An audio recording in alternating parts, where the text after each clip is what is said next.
All right. This is a talk that some of my colleagues have heard, and it took me half an hour. So I'm only going to give you part of the story tonight because of the time limit.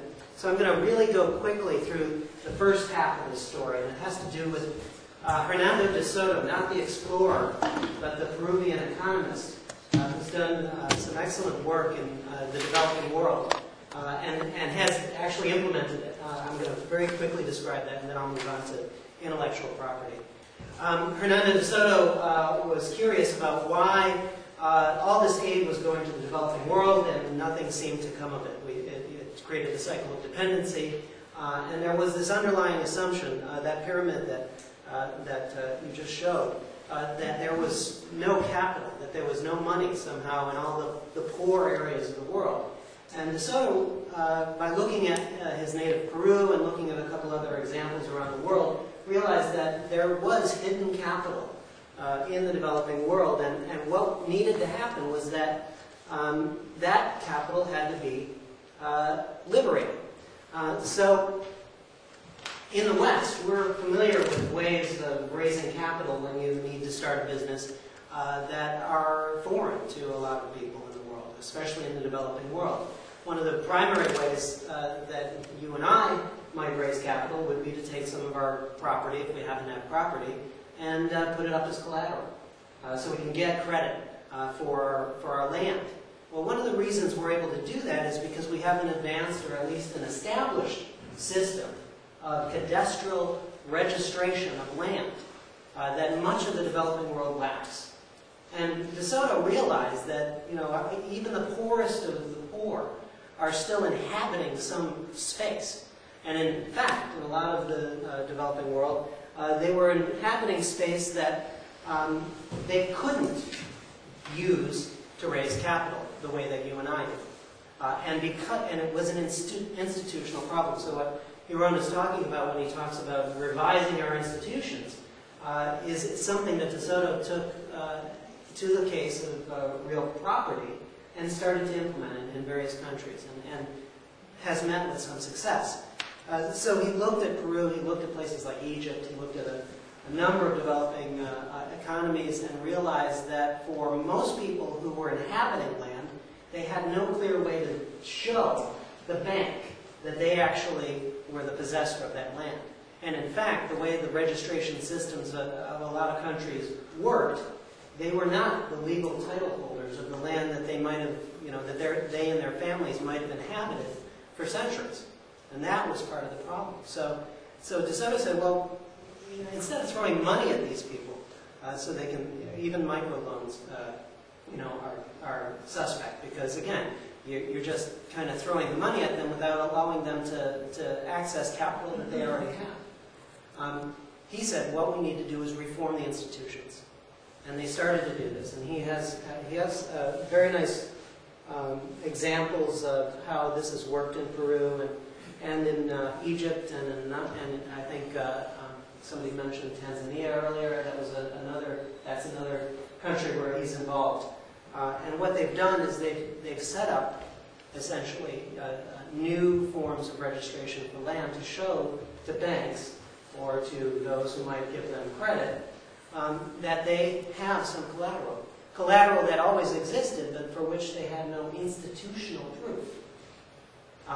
And the other important way the other important part of this story, the access to this, what he calls live capital that was previously dead, is that you can't just take the Western system of land registration and duplicate it around the world. It doesn't work. All right? There are cultural norms, there are historical facts that make your solution to the problem of liberating that dead capital specific to the area you go to. All right, so let's keep that in mind for the rest of this story. So I'm going to quickly go through this. Yeah.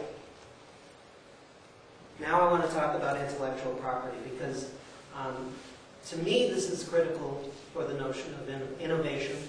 We take, as part of our assumptions in the Western economies, that we have some right to remuneration for our ideas.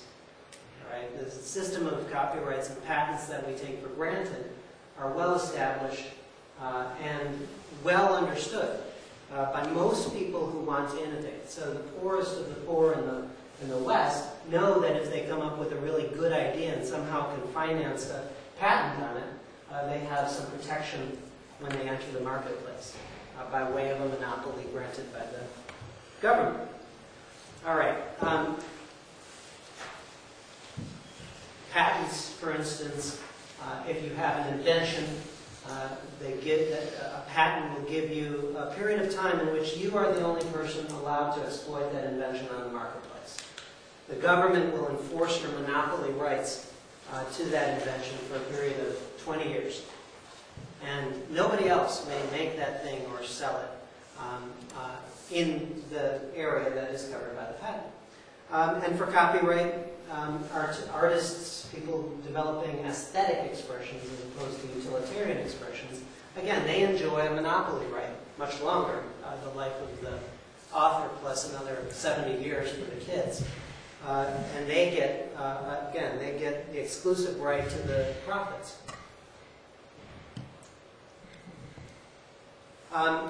In fact, the systems of intellectual property are a bit complex. It's less complex for copyright. If you simply are the author of an aesthetic expression, you automatically own the copyright. You don't have to do anything. You don't have to send anything to the Copyright Office. You get a protection if you happen to live in a country that has copyrights. If you want to get a patent, however, it's a lot more complicated, a lot more expensive. The average cost for filing or what's called prosecuting a patent is about $5,000 US. That's near the low end. And that's actually beyond the reach of many of the poor in the West. Intellectual property laws actually vary around the world. So the U.S. system of patents and copyrights is not the same as the European system of copyrights and patents, but there are trade agreements. The TRIPS agreements basically implement similar schemes around the world among countries that are signatories to these treaties. It's important to understand that intellectual property as we know it is essentially a Western creation. And it's relatively new. It only starts to arise about 400, 500 years ago. And for much of the world, there was no, in fact for the Western world as well, for a long time, there was no notion of intellectual property. But even up until the last 10 or 15 years, for much of the world there was no similar scheme.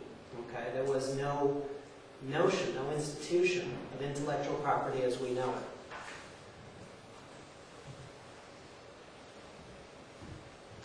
The problem is that now, through these TRIPS agreements and through various treaties, Western-style intellectual property regimes are basically being plunked down in developing world countries. I was speaking earlier with Adrian about a new treaty that is being negotiated now, the ACTA treaty, the Anti-Counterfeiting Treaty Agreement.